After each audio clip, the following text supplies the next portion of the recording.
नेपाल टेलिभिजनका लागि शिखर नेपाल प्राइभेट लिमिटेडको प्रस्तुति विकास र बहस। आदरणीय दर्शक महानुभावहरू नमस्कार। नेपाल टेलिभिजनबाट हरेक शनिबार बिहान 9 बजे प्रसारण हुँदै आइरहेको कार्यक्रम विकास र बहसमा यहाँलाई हार्दिक स्वागत गर्दछु। म शेखर खनाल। दर्शकवृन्द, कार्यक्रम विकास र बहसमा हामीले विशेष गरी भौतिक पूर्वाधार सेक्टरलाई समेट्दै आइरहेका छौँ।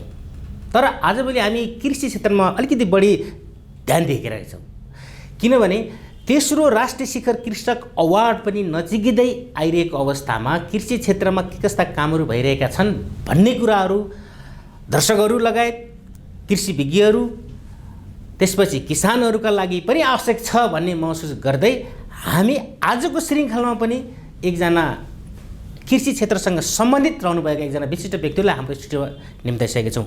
उहाँ हुनुहुन्छ राष्ट्रिय पशु आहारा तथा लाइफ स्टक गुण व्यवस्थापन प्रयोगशालाका प्रमुख डाक्टर इन्दिरा शर्मा। यहाँलाई कार्यक्रममा स्वागत गर्न चाहन्छु। हस्, धन्यवाद। टेलिभिजन हेरेर बसिरहनुभएका सम्पूर्णमा नमस्कार। जस्तो कि कृषि क्षेत्रलाई चाहिँ उजागर गर्नका लागि, व्यवस्थापन गर्नका लागि नेपाल सरकार कृषि विकास मन्त्रालयले विभिन्न शाखा उपशाखा विभागहरू अन्तर्गत भएर कामहरू गर्दै आइरहेको छ र त्यो सँगसँगै कर्मचारीहरू पनि त्यसरी परिचालन गर्दै आइरहेको छ। यो राष्ट्रिय पशु आहारा तथा लाइफस्टक गुण व्यवस्थापन प्रयोगशालाले खास गर्नुपर्ने काम चाहिँ के? राष्ट्रिय पशु आहारा तथा लाइफस्टक गुण व्यवस्थापन प्रयोगशाला भनेको पशु सेवा विभाग अन्तर्गतको एउटा कार्यालय हो। यो सङ्घीय इकाइको रूपमा चाहिँ रहेको छ। विशेष गरेर यसको स्थापना कालदेखि नै यसको कार्यविस्तृतीकरणहरू चाहिँ स्वीकृत भएर हामी त्यही कार्यविस्तृतीकरण अनुसार नै अगाडि बढिरहेका छौँ। राष्ट्रिय पशु आहारामा 3टा शाखाहरू रहेका छन्। लाइफस्टक गुण व्यवस्थापन प्रयोगशाला, पशु पोषण शाखा र पशु आहारा व्यवस्थापन शाखा रहेको छ। मुख्यतया यी शाखाहरूको जिम्मेवारी भनेको कस्तो छ त भन्दा राष्ट्रिय जुन पशु पोषण व्यवस्थापन शाखा रहेको छ उसले चाहिँ विशेष गरेर नेपालमा बिक्री वितरण हुने दानाका कच्चा पदार्थहरू, फिड सप्लिमेन्ट, जुन फिड सप्लिमेन्ट बनाउनका लागि जुन कच्चा पदार्थहरू आयात गरिन्छ उनीहरूको चाहिँ गुणस्तर हेर्ने र गुणस्तरको आधारमा चाहिँ आयात अनुमति तथा बिक्री वितरण अनुमति दिने यस्ता कामहरू चाहिँ गर्दै आइरहेको छ। र त्यस्तै गरेर लाइफस्टक गुण व्यवस्थापन प्रयोगशाला भनेको पशु आहार व्यवस्थापन जुन विश्लेषण शाखा छ त्यसको चाहिँ एउटा सपोर्टिङ शाखाको रूपमा चाहिँ रहेको छ। सम्पूर्ण जति पनि गुणस्तर मापनका कामहरू हुन्छन् त्यो चाहिँ लाइफस्टक गुण व्यवस्थापन प्रयोगशाला शाखामा चाहिँ हुन्छन्। र त्यसमा चाहिँ हामीले विशेष गरेर न्युट्रिएन्ट एनालाइसिसहरू गर्ने, त्यस्तै गरेर कुनै पनि फिड सप्लिमेन्टहरूमा चाहिँ जुन तोकिएको जुन न्युट्रिएन्ट छ कति छ त भनेर त्यसको मापन गर्ने यस्ता कार्यहरू चाहिँ हामीले गर्दै आइरहेका छौँ। हाम्रो प्रयोगशालामा अहिले अत्याधुनिक मेसिनहरू रहेका छन् जुन चाहिँ यो पशु पोषण जुन पशु आहारासँग सम्बन्धित राष्ट्रिय अन्तर्राष्ट्रिय निकायहरूले चाहिँ सर्टिफाइड गरेका इक्विपमेन्टहरूबाट चाहिँ हामीहरूले चाहिँ उनीहरूको चाहिँ मापन गर्ने काम गर्दछौँ। त्यस्तै गरेर जुन पशु आहारा व्यवस्थापन शाखा रहेको छ त्यहाँबाट चाहिँ जति पनि राष्ट्रमा रहेका पशु आहारासँग सम्बन्धित क्रियाकलापहरू हुन्छन् त्यसका लागि चाहिँ जुन नीतिगत व्यवस्था अब सङ्घीय इकाइमा चाहिँ मुख्य गरेर अहिले चाहिँ नीतिगत व्यवस्था मिलाउने कार्यहरू रहेका छन् र त्यसमा चाहिँ नीतिगत जति पनि व्यवस्था गर्नुपर्ने हुन्छ, नीतिहरू बनाउने, मापदण्ड तयार गर्ने, त्यस्ता खालका कामहरू चाहिँ पशु आहारा व्यवस्थापन शाखाबाट चाहिँ अगाडि बढिरहेका छौँ। र कार्यालय यी सम्पूर्ण आफ्नो जिम्मेवारीका लागि चाहिँ प्रतिबद्ध भएर त्यसमा जिम्मेवारी वहन गरेर चाहिँ अगाडि बढिरहेको अवस्था छ। जस्तो कि पशु आहारा, पशुहरूलाई दिने आहार सम्बन्धीका कुराहरू ठिक छ कि छैनन्, अथवा कहाँबाट नेपालमा भित्रिन्छन् अथवा नेपालमा उत्पादन भएका आहाराहरूलाई चाहिँ त्यो चाहिँ पशुहरूले प्रयोग गर्नका लागि योग्य छ कि छैन भन्ने कुरा पनि हाम्रो अफिसले गर्छ। हजुर, एकदम। मैले चाहिँ विशेष गरेर पहिला आयातको अवस्थामा चाहिँ फोकस गर्न चाहेँ। अहिलेको अवस्थामा कस्तो छ भन्दा हाम्रो देशमा हामीले चाहिँ जुन कुखुराको दाना हुन्छ त्यो चाहिँ 100% रूपमा राष्ट्रमा नै उत्पादन भइरहेको अवस्था छ। हामीले कुखुराको दाना बाहिरी मुलुकबाट चाहिँ आयात गरिरहेको अवस्था छैन। तथापि त्यसको लागि आवश्यक कच्चा पदार्थहरू चाहिँ भारत, चीन लगायत अन्य तेस्रो मुलुकहरूबाट आयात भइरहेको अवस्था छ। कच्चा पदार्थको हकमा करिब 90% जति कच्चा पदार्थहरू चाहिँ बाहिरबाट नै आयात हुन्छ र फिड सप्लिमेन्टको हकमा हेर्ने हो भने 99.99% नै सबै बाहिरबाट नै आउँछ होला, त्यस्तो अवस्था रहेको छ। त्यस्तै गरेर गाई भैँसीको र माछाको तयारी दानाको अवस्था हेर्ने हो भने देशमा पनि उत्पादन त भइरहेको छ, तर जति उत्पादन भइरहेको छ त्यो चाहिँ हाम्रो जुन व्यावसायिक गाई भैँसी पालन, माछा पालन अगाडि बढिरहेको अवस्था छ त्यसमा चाहिँ पर्याप्त छैन र अपर्याप्त जति पनि छ त्यो चाहिँ भारत, बङ्गलादेश लगायतका देशहरूबाट आउने गरेका छन्। अब अन्य जुन कम्पेनियन एनिमलहरू छ जस्तो बिरालो कुकुरहरू रहेको छ उनीहरूको चाहिँ तयारी डग फुड क्याट फुड भनेर चाहिँ आउँछ र त्यो चाहिँ थाइल्यान्ड त्यस्तै गरेर भियतनाम जस्ता मुलुकहरूबाट चाहिँ आइरहेको चाहिँ अवस्था छ। अब हाम्रो देशको कुरा गर्ने हो भने अहिले हामीसँग करिब करिब 127-28वटा जति दाना उद्योगहरू छन्। त्यसमध्ये 62-63वटाले दाना उद्योगहरूले चाहिँ हामीसँगबाट चाहिँ आयात अनुमति लिएर चाहिँ कच्चा पदार्थहरू चाहिँ भित्राउने गरिरहनु भएको छ। त्यस्तै गरेर फिड सप्लिमेन्टको कुरा गर्ने हो भने अहिले हामीसँग 23-24वटा जति फिड सप्लिमेन्ट उत्पादक उद्योगहरू रहेका छन्। उहाँहरूले पनि कच्चा पदार्थ चाहिँ हामीहरूसँग आयात अनुमति लिएर ल्याउनुहुन्छ र यहाँ कच्चा पदार्थ आफ्नै देशमा चाहिँ उत्पादन गर्नुहुन्छ र यसरी नै हामीहरूको आहार व्यवस्थापनको कार्य अगाडि बढिरहेको छ। ती आयातित कच्चा पदार्थ होस् अथवा दाना हुन् अथवा पशु आहार होस् त्यो ठिक छ भनेर अनुगमन पनि हाम्रो अफिसले गर्ने हो कि अथवा कुनै निकाय छ अर्को? त्यो कस्तो छ भन्दा सिफारिस दिँदाको अवस्थामा चाहिँ उहाँहरूले हामीलाई नमुना लिन्छौँ। हामीले नमुनाको आधारमा चाहिँ हामी चाहिँ हाम्रै ल्याबमा जति पनि सुविधाहरू छ त्यो अनुसार चाहिँ हामीले त्यहाँनिर गुणस्तर मापन गर्छौँ। कतिपय चाहिँ कस्तो छ भन्दा ल्याबमा सम्पूर्ण सुविधाहरू छैनन्। त्यस्तो अवस्थामा चाहिँ हामीले अन्य सरकारी तथा गैर सरकारी जुन ल्याबहरू छन् त्यसमा चाहिँ पठाउँछौँ र त्यहाँबाट पनि उहाँहरूले चाहिँ गुणस्तर मापन गरेर पठाउनुहुन्छ। त्यो रिपोर्टको आधारमा चाहिँ हामीले गुणस्तर विश्लेषण गरेर अब दिने नदिने भनेर हाम्रो पशु सेवा विभागमा चाहिँ एउटा प्राविधिक समिति रहेको हुन्छ। प्राविधिक समितिको मिटिङ चाहिँ प्रत्येक महिनाको पहिलो बुधबार र तेस्रो बुधबार बस्ने गर्छौँ र त्यसमा चाहिँ समितिबाट चाहिँ ल यो कच्चा पदार्थ अथवा यो फिड सप्लिमेन्ट चाहिँ ठिक छ, गुणस्तर चाहिँ एकदमै राम्रो छ, यसलाई चाहिँ अब अनुमति दिँदा चाहिँ हाम्रो जुन गुणस्तर व्यवस्थापनको कार्यमा चाहिँ राम्रो रहन्छ भन्ने रह्यो भने मात्रै हामीले चाहिँ अनुमति दिने गरेका छौँ। र अर्को हाम्रो चाहिँ पोस्ट इम्पोर्ट मोनिटरिङ पनि हामीले गर्छौँ। पोस्ट इम्पोर्ट मोनिटरिङमा चाहिँ हामीले कसरी गर्छौँ त भन्दा हामीहरूको जुन आयात गर्ने नाकाहरू छ नाकाहरूमा चाहिँ पशु क्वारेन्टाइन कार्यालयहरू रहेका छन्। क्वारेन्टाइन कार्यालयहरूले त्यो आएका चिज वस्तुहरू सबैको चाहिँ चेक गर्नुहुन्छ, जाँच गर्नुहुन्छ र त्यहाँबाट नमुना सङ्कलन गरेर फेरि हामीहरूलाई गर्नुहुन्छ र हामीले चाहिँ पहिला अनुमति दिँदाको बखत र अहिले भित्रिदाको बखतको पनि गुणस्तरलाई पनि कम्पेयर गरिरहेका हुन्छौँ र यसरी नै हामीहरूले चाहिँ गुणस्तर व्यवस्थापनको काम चाहिँ गरिरहेका छौँ। यो सिस्टम भयो, यो प्रक्रियागत कुरा भए, तर म एउटा व्यापारी, मैले तपाईँहरूलाई नमुनाको लागि फर्स्टचोटि पठाएँ, तपाईँहरूलाई पठाएको चिज मैले ठिक पठाउन सक्छु कि तपाईँको रिपोर्ट पनि राम्रै निस्किन्छ। रिपोर्टको आधारमा यहाँहरूले भन्नुहुन्छ कि ल यो ठिक छ, ओके, तपाईँहरू अगाडि बढ्न सक्नुहुन्छ। तर तपाईँहरूलाई ल्याएको नमुना र बजारमा मैले बिक्री गर्ने चिज मैले फरक पार्न पनि सक्छु। त्यो फिल्ड भिजिट चाहिँ नेपाल सरकारले गर्छ कि गर्दैन भन्ने कुरा चाहिँ महत्त्वपूर्ण छ के? गर्छौँ, हामीले त्यो अवश्य पनि गर्छौँ। जस्तो हामीहरूको अनुगमन त हाम्रो टाइम एन्ड टाइम भइरहेको हुन्छ, टाइम एन्ड अगेन भइरहेको हुन्छ र त्यसमा पनि हामीले संयुक्त बजार अनुगमनको कार्यहरू पनि अगाडि बढाइरहेको हुन्छ। त्यसमा चाहिँ हामी देशका विभिन्न स्थानहरूमा गएर जहाँ बिक्री वितरण भएको पोइन्ट हुन्छ त्यहाँबाट नै नमुना सङ्कलन गरेर चाहिँ लिएर आएर चाहिँ गुणस्तर चाहिँ मापन गर्छौँ र गुणस्तरमा चाहिँ यदि फरक देखियो अथवा न्यून गुणस्तरको देखियो भने चाहिँ हामीले चाहिँ अब त्यसको आयात सिफारिसलाई चाहिँ रोकिदिन्छौँ र त्यहाँ रहेका चिजहरू जति छ त्यसलाई पनि हामीले चाहिँ कब्जामा चाहिँ लिन्छौँ। जस्तै कि अहिले पशुहरूलाई दिने विभिन्न भ्याक्सिनहरू कुराहरू छन् नि, त्यो भ्याक्सिनहरूमा चाहिँ एकदम अनियमितता भयो, भ्याक्सिनहरू चाहिँ अलिकति डुप्लिकेसनमा आए होइन, त्यस्तो खालको बजारमा त्यस्तो खालको कुराहरू सुनिएका छन्। कतिपय ठाउँमा हामीले हेर्दाखेरि पनि हामीलाई पनि हो जस्तो पनि लागिरहेछ। तर त्यो सम्बन्धी चाहिँ एउटा प्राविधिक टिमले चाहिँ त्यसलाई फाइल नगरेसम्म हामीहरूले पनि बोल्ने कुरा हुँदैन। यहाँहरूले कस्तो पाउनु भएको छ? पशुको जुन भ्याक्सिनहरूको कुरा गर्नुभयो, भ्याक्सिनको लागि चाहिँ नियमन गर्ने चाहिँ भेटनरी गुणस्तर तथा औषधि व्यवस्थापन प्रयोगशाला बुढा नीलकण्ठ रहेको छ।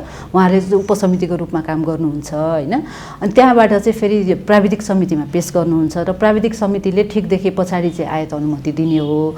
अब भ्याक्सिनको कुरा चाहिँ कस्तो हुन्छ भन्दा उहाँहरूले गुणस्तर मापन पनि गर्नुभएको हुन्छ, त्यही आधारमा चाहिँ आयात सिफारिस पनि दिएको हुन्छ। तर बजारमा जुन बिक्री वितरण हुने ठाउँसम्म आइपुग्दाखेरि चाहिँ कहिलेकाहीँ चाहिँ के हुनसक्छ त भन्दा कोल्ड चेनहरू ब्रेक हुने, जस्तो भ्याक्सिनमा चाहिँ कोल्ड चेन चाहिँ ब्रेक हुनै हुँदैन होइन। अब कोल्ड चेनहरू ब्रेक हुने त्यस्तो खालको अवस्था चाहिँ रहन सक्छ। अब यसलाई चाहिँ हामीले चाहिँ कस्तो छ भन्दा प्राविधिक किसिमले चाहिँ त्यसलाई चाहिँ सुल्झाउँदै लैजाने अवस्थाहरू चाहिँ हो।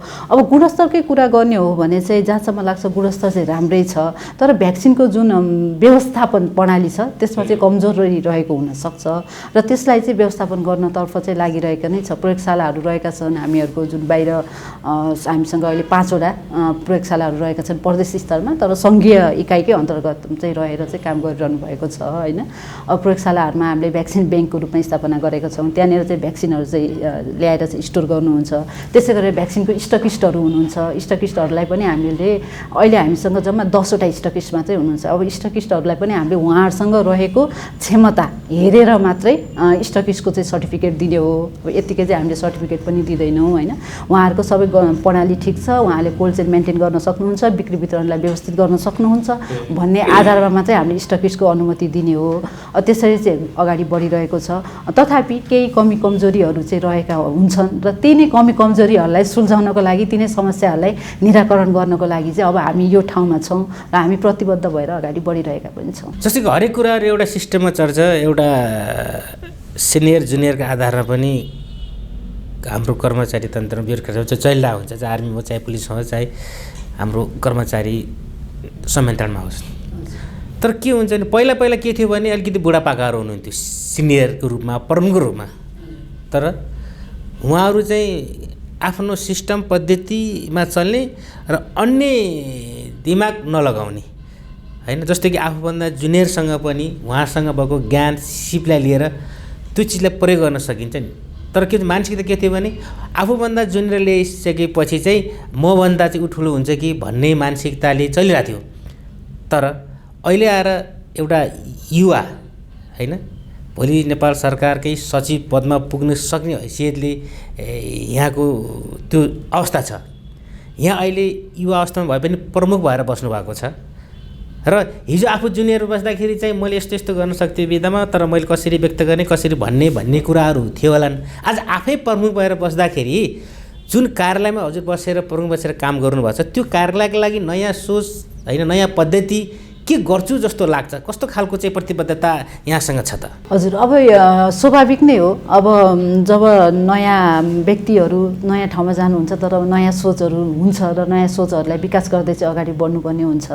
अब राष्ट्रिय पशु आहाराले स्थापना भएको 2075 सालमा हो र यस्तो स्थापना कालदेखि नै यसले एकदमै नयाँ इनर्जेटिक नै नेतृत्व सधैँभरि पाइरह्यो।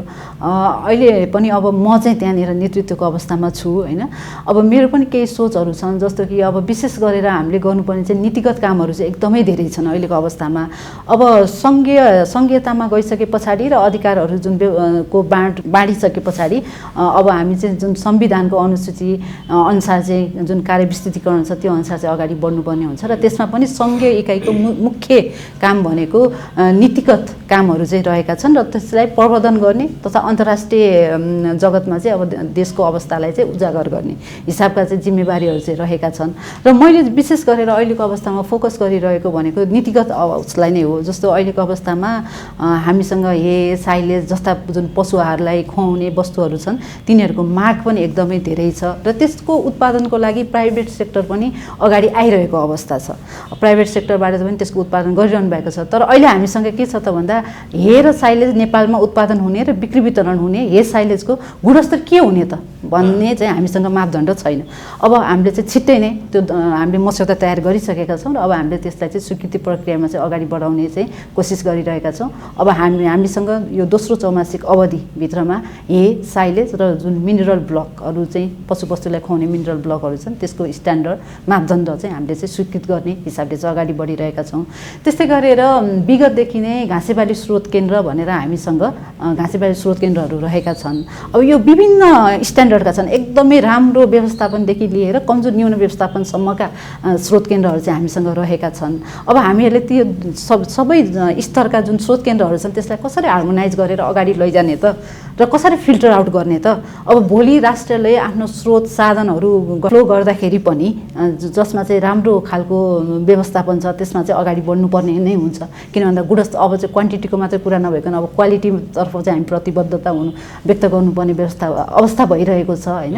अब त्यो अवस्थामा चाहिँ जुन राष्ट्रिय स्तरको घाँसेबारी स्रोत केन्द्र कस्तो हुने त भनेर त्यसको पनि हामीले चाहिँ एउटा विकास गर्ने किसिमले बढिरहेका छौँ।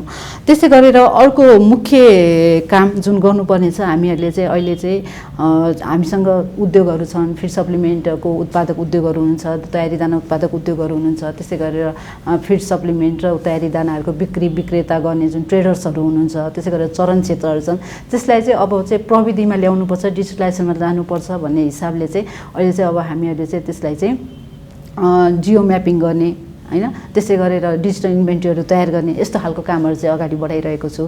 किन भन्दा अब हामीसँग डिजिटलाइजेसनमा जानुको विकल्प छैन।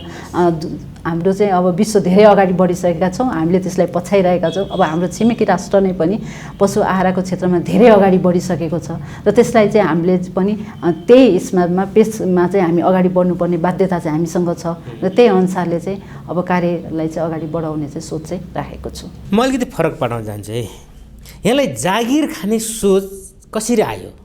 अथवा जागिर खाइसकेपछि यति चाँडै म यो अवस्थामा पुग्छु भन्ने त्यो जागिर खाँदाको अवस्थामा त्यो सोच थियो कि थिएन? साँच्चै भन्नुपर्दा जागिर खाने सोच चाहिँ एकदम सानो उमेरदेखि नै ममा चाहिँ त्यो रस चाहिँ पलाएकै हो। किन भन्नुहुन्छ भने मेरो जन्म भएको यो स्याङ्जा जिल्लामा अब मेरो अङ्कलहरू, मेरो बुवाहरू सबैजना सरकारी सेवामा नै आबद्ध हुनुहुन्थ्यो र त्यस पछाडि अब मलाई पनि यो जागिरतर्फको जुन एट्र्याक्सन हुन्छ, आकर्षण चाहिँ सानो उमेरदेखि नै थियो। तर अब पछि हामी चितवन सिफ्ट भयौँ र चितवन सिफ्ट भइसके पछाडि मेरो फेरि थप पढाइहरू जति पनि हुन्छ, अध्ययन अध्यापनको कामहरू सबै चितवनमा नै भयो हैन। +2 सकिसके पछाडि अब के पढ्ने त, अगाडि चाहिँ अब के चाहिँ अगाडि बढाउने त, अब करियर चाहिँ कसरी अगाडि बढाउने त भन्दाखेरि त्यति बेला भर्खर अब एग्रिकल्चर भेटनरी सेक्टरतर्फको आकर्षण बढ्दो नै थियो। त्यति बेला अब मेरो वरिपरि कोही पनि हुनुहुन्थेन त्यो पढेको अथवा त्यसको बारेमा धेरै जानकार भएको कोही पनि हुनुहुन्थेन। वास्तवमा मलाई नै पनि अब चितवनमा त्यत्रो राम्रो क्याम्पस धेरै अगाडि देखिरहेछ, कृषि तथा पशु विज्ञान अध्ययन संस्थान धेरै अगाडि देखिरहेछ, त्यसको बारेमा पनि जानकारी थिएन।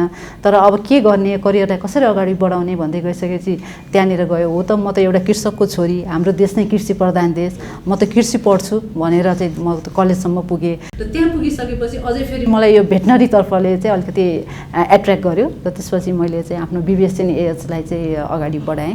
बिबिएससी एएच गरिसके पछाडि चाहिँ अब होइन, अब यत्रो पढियो, देशले स्कलरसिप दिनुभयो, देशकै स्रोत साधनमा चाहिँ अब मैले चाहिँ यो विज्ञता हासिल गरेँ।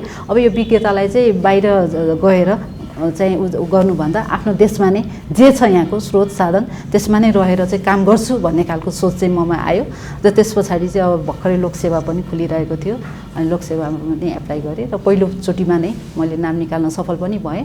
र त्यस पछाडिको मेरो पहिलो पोस्टिङ भनेको तत्कालीन क्षेत्रीय पशु सेवा तालिम केन्द्र नेपालगञ्जमा थियो र नेपालगञ्जमा रहेर त्यो क्षेत्रमा रहेका मध्यपश्चिमाञ्चल क्षेत्रमा रहेका 15वटा जिल्लाका कृषकहरूलाई तालिम दिनुपर्ने चाहिँ मेरो चाहिँ जिम्मेवारी थियो र त्यो फेजलाई चाहिँ मैले एकदमै इन्जोय नै गरेँ। किन भन्दा फरक म चाहिँ अलिकति पश्चिमको मान्छे र मध्यपश्चिमाञ्चल जुन कर्णाली प्रदेशको जुन कृषकहरू हुनुहुन्छ उहाँहरूको जीवनशैली, त्यस्तै गरेर उहाँहरूको यो कृषि पशुपालनतर्फको बुझाइ त्यो सबैलाई बुझ्ने र उहाँहरूलाई चाहिँ यो किसिमले अगाडि बढ्नु है भनेर चाहिँ एउटा गाइडलाइन चाहिँ दिने खालको ठाउँमा म हुँदाखेरि चाहिँ मैले एकदमै इन्जोय गरेँ।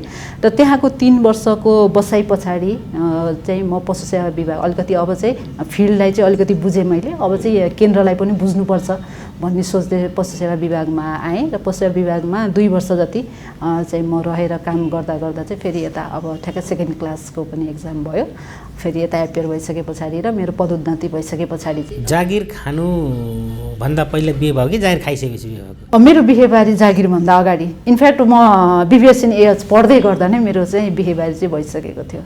बिहे गरिसकेपछि फेरि माइती पक्षले त सपोर्ट गरिरहेको अवस्था हुन्छ, बिहे गरिसकेपछि घर जानु पर्यो, घरको फ्यामिलीहरूले चाहिँ जागिर खानुहुन्न अथवा तपाईँले अगाडि बढाएको सोचमा कुनै किसिमको आँच आउने अथवा अवरोध त केही भयो कि भएन? एकदमै भएन। वास्तवमा कस्तो भयो भन्दा मेरो घरतर्फ पनि सबैजना ब्युरोक्रेसीमा नै हुनुहुन्छ। मेरो श्रीमानदेखि लिएर जेठाजुहरू लिएर सबैजना चाहिँ ब्युरोक्रेसीमा हुनुहुन्छ र उहाँहरूले चाहिँ मलाई सधैँ मोटिभेट नै गरिरहनु भयो, यसरी अगाडि बढ, यस्तो पढ होइन, यो पढ्यो भने चाहिँ सजिलो हुन्छ, लोकसेवा भनेको यो हो, ब्युरोक्रेसी भनेको यो हो भनेर जुन चाहिँ ओरिएन्टेसन भनौँ न, एक किसिमको ओरिएन्टेसन चाहिँ मैले चाहिँ फ्यामिलीमा नै पाइसकेको थिएँ कि गर्दाखेरि मलाई चाहिँ म चाहिँ आफूलाई भाग्यमानी नै मान्छु म चाहिँ त्यो फ्यामिलीकोमा चाहिँ बुहारी एक त छोरी र त्यस पछाडि बुहारी भएर जाँदाखेरि मैले दुवैतर्फबाट ब्युरोक्रेसीमा चाहिँ यस्तो हुन्छ, यसरी काम गर्नुपर्छ, यसरी अगाडि बढ्नुपर्छ भन्ने जुन ओरिएन्टेसन हुन्छ त्यो चाहिँ मैले आफ्नो परिवारमा नै पाएँ र त्यसको लागि चाहिँ म एकदमै लकी ठान्छु। एकदमै सपोर्टिभ हुनुभयो उहाँहरू सबैजना।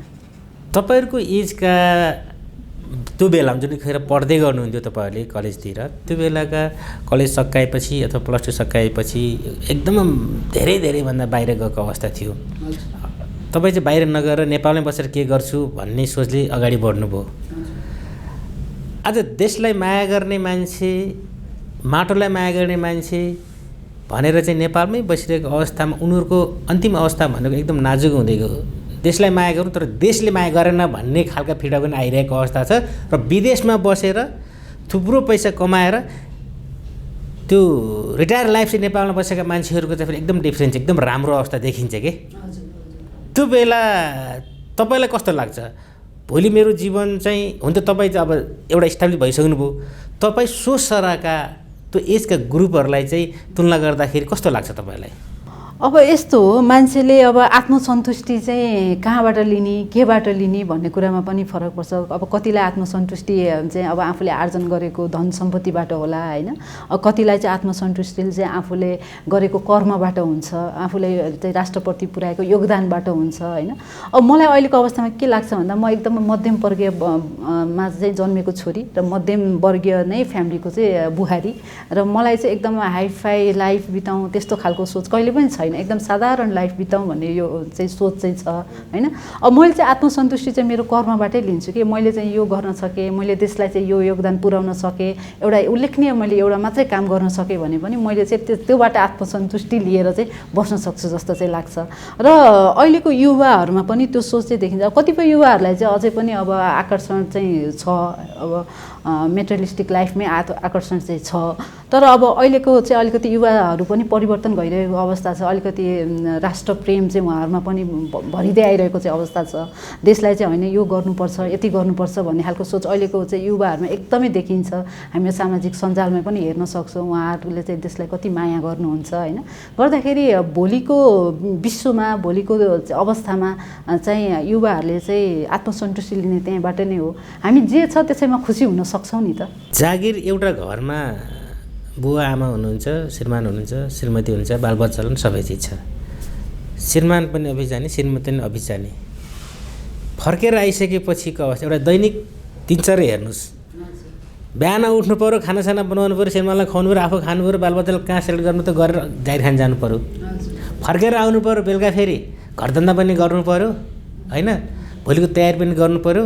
यी सबै चिजमा लोग्ने मान्छे र भनौँ न स्वास्नी मान्छे बिचमा के भिन्नता पाउनुभयो? पहिलाको अवस्थामा चाहिँ त्यो थियो होला, अलिकति चाहिँ श्रीमानले आएर घरमा काम गर्नु हुँदैन, किचनमा पस्नु हुँदैन, बालबच्चाको हेरचाह गर्नु हुँदैन भन्ने खालको सोच थियो होला। तर म चाहिँ अब यहाँनिर न्युक्लियर फ्यामिलीमा बस्छु होइन। म श्रीमान र मेरो सानो छोरी छ, हामी 3 जना बस्छौँ। अब मेरो श्रीमान चाहिँ एकदमै सपोर्टिभ हुनुहुन्छ। जस्तो म आज बिहानै पनि घरबाट छिटो निस्केँ, बिहानै निस्केँ होइन। अब घरको जिम्मेवारी सम्पूर्ण उहाँमा नै रहेको छ आज, उहाँले नै पुरा गर्नुहुन्छ। र अहिलेको अवस्थामा चाहिँ कस्तो छ भन्दा अलिकति मेरो श्रीमान भन्दा म चाहिँ अलिकति थोरै व्यस्त भइरहेको अवस्था छ। र यो अवस्थामा पनि घरको जिम्मेवारीहरू सम्पूर्णमा श्रीमानको एकदमै चाहिँ सपोर्ट रहेको छ। जाऊ तिम्रो यो काम छ, ल तिमी यो गर, ठिक छ म गरिहाल्छु नि यति भन्ने खालको यस्तो सपोर्ट चाहिँ पाएको छु कि वास्तवमा म चाहिँ फ्यामिलीबाट चाहिँ एकदम ब्लेस्ड हो कि मलाई चाहिँ त्यस्तो लाग्छ। र अन्तमा अब यहाँ जुन पोस्टमा हुनुहुन्छ, जुन एजमा हुनुहुन्छ, जुन भविष्यको एउटा उच्च लेभलमा पुग्ने यहाँको मार्गहरू प्रशस्त देखिएको अवस्थामा छ। यो अवस्थामा बस्दै गर्दाखेरि समग्र कृषि क्षेत्रलाई, पशु क्षेत्रलाई चाहिँ समग्र रूपमा चाहिँ एकदमै हरेक कुराले चाहिँ आत्मनिर्भर बनाउनको लागि चाहिँ सरकारले कस्तो खालको नीति अवलम्बन गर्नुपर्छ, कसरी अगाडि बढ्नुपर्छ जस्तो लाग्छ यहाँको विचारमा? हामी अहिले चाहिँ अब परम्परागत कृषि शैलीबाट हामी माथि उठेर अहिले हामी व्यावसायिक प्रणालीतर्फ आइसकेका थियौँ। अब पहिलेको अवस्थामा के थियो त भन्दा अलिकति नपढेको, अलिकति कम अध्ययन अध्यापन गरेको, कहीँ पनि अवसर नपाइसके पछाडि ल कृषि कर्म गर्छु भन्ने खालको अवस्था थियो। अहिले चाहिँ एकदमै मास्टर्स गर्नुभएको, पिएचडी गर्नुभएको कृषकहरू हामी माझ हुनुहुन्छ होइन। युवाहरू अहिले कृषितर्फ आकर्षण भइरहेको अवस्था छ। अब यो अवस्थामा चाहिँ अब देशले पनि त्यही अनुसारले चाहिँ अगाडि चाहिँ बढ्ने गर्छ होइन। होइन। अब विशेष गरेर अब देशले गर्ने भनेको अलिकति नीतिगत सपोर्ट नै गर्ने हो, नीतिगत अवस्थाले सपोर्ट गर्ने, अलिकति पब्लिक एन्ड प्राइभेटको जुन कोलाबोरेसन हुन्छ त्यसलाई अगाडि बढाउने। त्यस्तै गरेर विशेष गरेर हामीहरूको अहिले अलिकति हामी कमजोर देखिएको भनेको पशु उत्पादन सामग्रीको आपूर्तिमा नै हो। पशु उत्पादन सामग्रीहरूको आपूर्तिमा चाहिँ हामीले चाहिँ माथिल्लो तहबाट नै त्यसलाई चाहिँ नीतिगत व्यवस्थाबाट नै सुल्झाएर चाहिँ उहाँहरूलाई चाहिँ सर्वसुलभ हिसाबले चाहिँ पशु उत्पादन सामग्रीहरू चाहिँ हासिल गर्ने खालको स्थिति चाहिँ सिर्जना गर्नुपर्ने छ र त्यसमा अगाडि पनि बढिरहेका नै छौँ हामी होइन। त्यो छ र विशेष गरेर अर्को चाहिँ राष्ट्रले गर्नुपर्ने भनेको चाहिँ अलिकति मार्केटिङको पाटोमा चाहिँ गर्नुपर्ने चाहिँ हामीले देखेका छौँ। जस्तो कि हाम्रा उत्पादनहरूले छिमेकी राष्ट्रबाट उत्पादन भएका वस्तुहरूसँग कम्पिट गर्नुपर्ने हुन्छ मार्केटमा। अझै हामीहरूको त भारतसँग खुल्ला सिमाना छ, त्यहाँबाट चाहिँ वस्तुहरू आइरहेका हुन्छन् होइन, उनीहरूसँग पनि हामीहरूले कम्पिट गर्नुपर्ने अवस्था छ। अब त्यसमा चाहिँ के छ भन्दा जो व्यावसायिक किसिमले अगाडि बढ्नुहुन्छ उहाँहरूलाई चाहिँ हामीले मौद्रिक अथवा गैर मौद्रिक खालकै सपोर्ट गरेर नै अगाडि बढ्ने हो र त्यो हिसाबले चाहिँ कृषि तथा पशुपन्छी विकास मन्त्रालय अगाडि बढिरहेकै छ। जति पनि युवाहरू एउटा सोच लिएर आउनुभएको छ, एउटा चाहिँ योजना बनाएर आउनुभएको छ, उहाँहरूको सोचलाई योजनालाई कृषि तथा पशुपन्छी विकास मन्त्रालयले अवश्य पनि सपोर्ट गर्छ र त्यही अनुसार चाहिँ अब राष्ट्रिय पशु आहारा लगायत पशु सेवा विभाग अन्तर्गतका कार्यालयहरू हामीहरू चाहिँ प्रतिबद्ध भएर अगाडि बढिरहेका छौँ। हस्, यहाँको अमूल्य समय र संवादको लागि यहाँलाई धेरै धेरै धन्यवाद। हजुर, मलाई पनि यहाँ आएर आफ्नो 2-4 कुरा राख्ने जुन अवसर दिनुभयो, मौका दिनुभयो त्यसको लागि यहाँ लगायत यहाँको सम्पूर्ण टिमलाई चाहिँ म धन्यवाद व्यक्त गर्न चाहन्छु। हस्, धन्यवाद। दर्शकबिन, आजको विकास र बहसमा हाम्रो अतिथि हुनुहुन्थ्यो राष्ट्रिय पशु आहारा तथा लाइभस्टक गुण व्यवस्थापन प्रयोगशालाकी प्रमुख डाक्टर इन्दिरा शर्मा। आजको विकास र बहस यहाँलाई कस्तो लाग्यो? सल्लाह सुझाव अनि प्रतिक्रियाको अपेक्षा गर्दै कार्यक्रम प्रस्तुता म शेखर खनाल लगायत हाम्रो सम्पूर्ण टिमलाई बिदा दिनुहोस्। नमस्कार।